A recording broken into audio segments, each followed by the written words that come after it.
2 Samuel, capítulo de número 6, versículo de número 12. A Bíblia Sagrada, a Sagrada Escritura, você que está em casa nos acompanhando, você católico carismático, você de outra religião, você sempre é bem-vindo em nosso meio, Deus te abençoe. Se não quiser ou não estiver com a Bíblia aí, você pode acompanhar aí, que eles vão estar colocando para você, 2 Samuel 6, 12. Então avisaram a Davi, dizendo: abençoou o Senhor a casa de Obed-edom, e tudo quanto tem, por causa da arca de Deus. Foi, pois, Davi, e trouxe a arca de Deus para cima da casa de Obed-edom, a cidade de Davi, com alegria, e todos digam amém. Por favor, irmão, sente no seu lugar, em nome do Senhor Jesus Cristo. Eu quero, se você quiser, deixa a sua Bíblia aberta aí, eu quero frisar aqui a parte do versículo: abençoou o Senhor a casa de Obed-edom e tudo quanto ele tinha. Porque na verdade, irmãos, este é o propósito de Deus. Deus quer abençoar a nossa casa. Em Atos dos Apóstolos, a Bíblia Sagrada fala dos apóstolos ali presos, açoitados, torturados, e por volta da meia-noite, ao invés de reclamarem, de murmurarem, eles começaram a cantar ao Senhor. Um terremoto veio, você conhece esse texto, abriu todas as celas, derrubou tudo, o carcereiro foi tirar a vida, mas o apóstolo repreende, dizendo: estão todos aqui. E ali naquela conversa, o carcereiro pergunta: o que eu faço, né? Como que eu faço para que a minha casa sirva ao Senhor? O profeta no Velho Testamento, ele declara: eu e a minha casa serviremos ao Senhor. Mas aqui, por favor, irmãos, bem rapidamente assim, tentar explicar um contexto bíblico da história aqui de Davi. Já não é a história de Davi quando ele estava lá no início, já não é a história aqui de Davi quando ele estava lá enfrentando o leão, o urso ou Golias. Não, nós já avançamos aqui. Davi já é rei, Davi já está à frente do povo, mas antes de Davi assumir, a Bíblia ela nos fala de um rei que não foi escolhido por Deus, de um líder que não foi escolhido por Deus, de um líder que foi levantado pelos homens, pelo povo. A Bíblia Sagrada fala que o povo rejeitou Samuel como pastor. A Bíblia fala que o povo rejeitou Samuel como profeta. Na verdade, ele estava com a idade um pouco avançada. Eles já estavam enjoados das mensagens de domingo do profeta Samuel, igual vocês estão de mim aqui. E aí eles começaram a reclamar e foram falar: olha, nós não queremos mais ficar te ouvindo. Você repete as mesmas mensagens, as mesmas piadas, né? Fala que, olha, chegou a hora da sopa porque está frio e tal. E aí Samuel fica triste, e aí Deus fala assim: não fica triste, Samuel. O povo não está rejeitando a você, o povo está rejeitando a mim. Fala para eles arrumarem um líder para eles. E aí o povo escolhe a Saul. O profeta o unge, mas Saul foi escolhido pelo homem, Davi foi escolhido por Deus. Durante o reinado de Saul, Israel foi enfraquecido. O reinado de Saul foi enfraquecido. E por que isso aconteceu? Pela falta de interesse de Saul pela presença de Deus. É o que acontece na vida de muitas pessoas, famílias, empresários, empreendedores, chefes de família. É o que acontece na vida de muitas pessoas na nossa comunidade cristã, principalmente no que se diz respeito ao início de vida. Porque para uma boa parte da população, todo início de vida é difícil. Tem pessoas que estão me assistindo, que estão aqui, que para você chegar onde você chegou, só você sabe o preço que você pagou, a luta que você teve, as madrugadas que você ficou acordado, o tempo que você investiu para estudo, para tanta coisa que você conquistou hoje, que muitos não dão valor, só você sabe o preço que você pagou. Mas aí, no início da nossa vida, nós realizamos, nós fazemos, nós oramos a Deus, fazemos votos a Deus, prometemos tanta coisa para Deus, se Ele nos abençoar, clamamos, a gente vem para a igreja, faz corrente, o católico faz novena, o crente faz corrente, a pessoa de outra religião faz um outro tipo de trabalho, todo mundo procurando a Deus, pedindo a Deus para abençoar, para prosperar, para crescer, e a bênção vem. Vem ou não vem? Vem. Talvez alguns vão reclamar, pastor, mas eu não estou passando um momento bom agora. Você sabe que eu sou linguarudo mesmo? Às vezes você está bravo com o momento que você está passando, e você sabe que a culpa não é de Deus, você está passando isso por sua própria culpa. Foram atitudes erradas que você teve, decisões erradas que você teve. Foi aquele amigo que chegou dizendo da criptomoeda para você, que vai render tantos por cento. São milhões de pessoas caindo neste golpe. Um dia desse uma pessoa investiu 6 milhões em criptomoedas, perdeu tudo.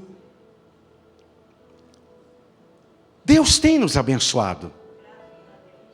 Deus tem. E aí quando Deus nos abençoa, o que acontece? Bem rapidamente aqui, enquanto eu estou passando pela luta, eu venho para a igreja, eu faço corrente, eu busco a Deus, o católico faz novena, vai para a missa, o outro vai na sua religião, faz os seus cultos. E aí quando Deus nos abençoa, parece que há uma acomodação espiritual e a gente esquece da presença dele na nossa vida. E aí você encontra pelo meio da rua os evangélicos não praticantes, os católicos não praticantes. Pode ficar bravo comigo aí. Qual a última vez que você rezou? Qual a última vez que você orou? Qual a última vez que você buscou a Deus? Qual a última vez que você leu a Bíblia? Qual a última vez que você fez algo? Alguns, a última vez que entraram na igreja foi no casamento deles.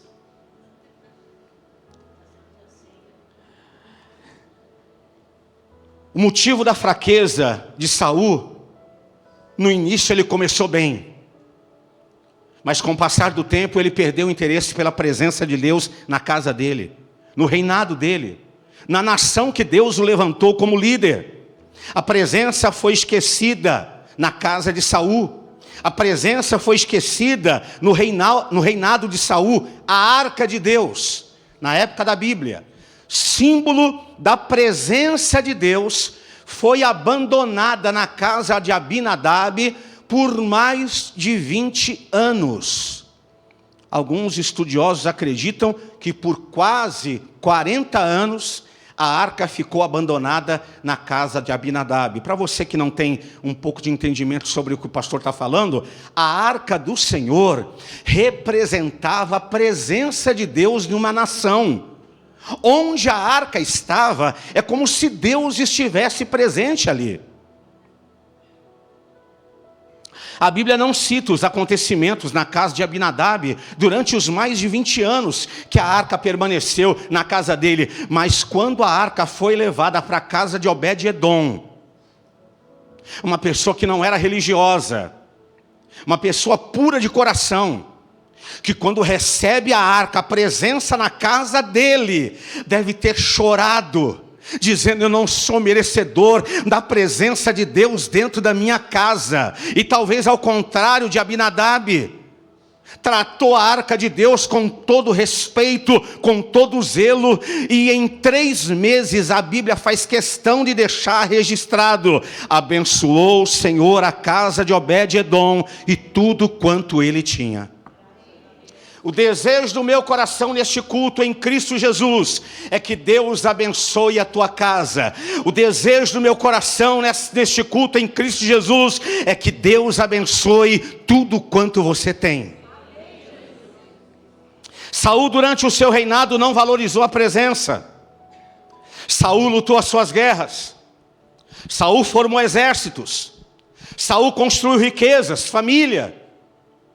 Mas edificou tudo isso na areia, sem a presença de Deus, sem honrar aquele que o levantou, que o prosperou, que o abençoou, que lhe deu vitória. Davi corrigiu este erro. Por isso que a Bíblia fala que Davi é um homem segundo o coração de Deus. Davi restaura a arca. Mais de 20 anos se passaram.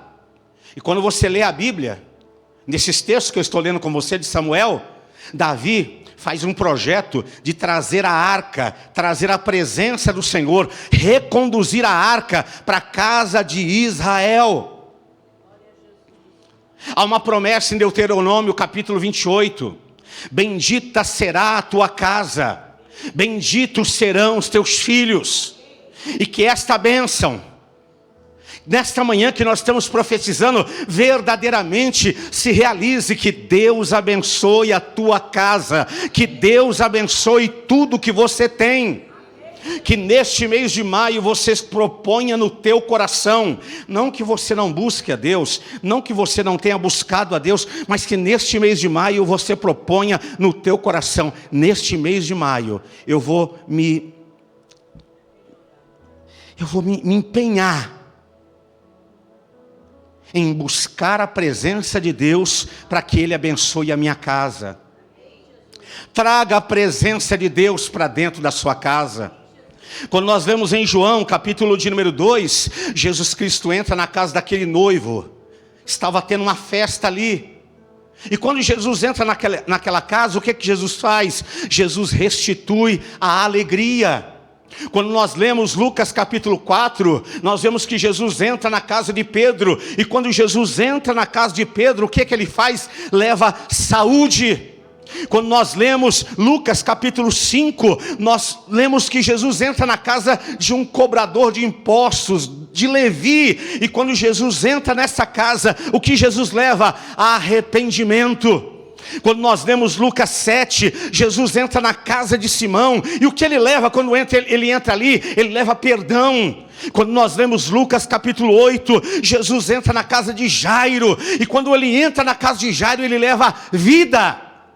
Quando nós lemos Lucas capítulo 19, Jesus entra na casa de Zaqueu. E quando ele entra na casa de Zaqueu, ele leva salvação. Quando nós lemos João capítulo 20, Jesus ressuscita e entra na casa de Marcos, no cenáculo, e sopra sobre eles, leva sobre eles o Espírito Santo. Vários trechos da Bíblia nós vemos Jesus entrando na casa. Jesus pregava para a multidão, Jesus andava pelas ruas curando os enfermos, mas ele tinha uma especial atenção em entrar na casa das pessoas para abençoar, bater na porta para ver se a porta abria, ele pudesse entrar dentro daquela casa. Jesus continua batendo a porta, desejando entrar na casa de cada um de nós. Quando nós lemos Apocalipse capítulo 3, versículo 20, ele fala: eis que estou à porta e bato. Se alguém ouvir a minha voz e abrir a porta, entrarei na sua casa, cearei com ele e ele comigo. Que essa bênção esteja na nossa casa, em nome do Senhor Jesus. Você pode aplaudir ao nome do Senhor? Aleluia. Mês de maio, mês de clamarmos pela nossa casa. Mês de maio, mês de colocar no altar do Senhor um pedido de oração específico pela tua casa. Você vai trazer este pedido domingo que vem agora, na comunhão, na Santa Ceia do Senhor. Nós vamos comungar aqui do corpo e do sangue do Senhor Jesus Cristo no próximo domingo, 8h30 da manhã, 11h30 da manhã, 7 da noite. Em um destes 3 cultos, você vai trazer um pedido de oração específico pela tua casa. Não é para aquele pedido de oração assim, irmão, sabe? Ai, Deus abençoe a minha casa, ai, Deus abençoe a minha família. Não, não, não. Algo específico. Sobre o que você tem passado, sobre o que você tem enfrentado. Eu ia reclamar do calor que eu estou aqui agora, mas está chegando frio, é melhor nem reclamar, né, irmãos? É melhor aproveitar esses últimos dias de calor. Domingo que vem, durante a semana, o que você faz? Pense com o que é que eu vou escrever. Eu vou pegar uma folha de papel, do caderno, da minha agenda. Eu vou escrever algumas coisas específicas para a minha casa, para a minha família. O que é que eu vou escrever? Prepare. Domingo que vem, traga para a igreja, na Santa Ceia. Você vai deixar no altar durante todo o mês de maio. Nós vamos estar orando pela tua casa. Neste mês de maio, isso que eu estou falando para vocês, irmãos, hoje eu fui dormir às 15 para as 4 da manhã, e eu estava meditando nisso, e o Espírito começou a mover o meu coração. Sobre esse mês de maio, nós estamos orando pela casa de cada irmão aqui da igreja, pela casa de cada um que participa dos nossos cultos na live. E ali eu, de madrugada, fui lendo a palavra, e Deus foi trazendo esses versículos, essas passagens, esse entendimento dessa palavra que eu estou trazendo nessa manhã para vocês.